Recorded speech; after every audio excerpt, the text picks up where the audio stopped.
आज आपल्या इथं कार्यक्रमाला आले नाही, पण मी मागे पण एकदा किस्सा सांगितला होता की रामदास आठवले मला एकदा एका विमानतळावर भेटले आणि रामदास आठवलेंना मी सांगितलं की आठवले साहेब मी संगमनेरचा आहे. ते म्हणले बर बर कुठला आहे? म्हणलं संगमनेरचा आहे साहेब. म्हणले कोण? म्हणलं बाळासाहेबांचा भाचा आहे. ते म्हणजे कोणते बाळासाहेब? म्हणलं बाळासाहेब गायकवाड. त्यांनी माझ्याकडे खालून वर पाहिलं. म्हणजे हा कोणत्याच अंगारंगाने कुठंच बाळासाहेबाचा भाचा वाटत नाही.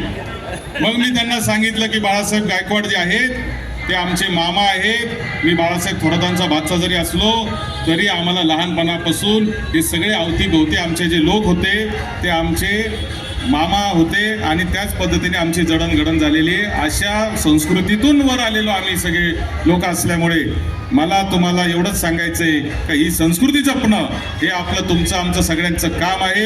ही संस्कृती पुढे घेऊन जाणं तुमचं आमचं सगळ्यांचं काम आहे. आणि म्हणून पुन्हा एकदा परमपूज्य डॉक्टर बाबासाहेब आंबेडकर यांच्या जयंतीच्या निमित्ताने आपल्या सगळ्यांना शुभेच्छा देतो, बाबासाहेबांना अभिवादन करतो आणि थांबतो.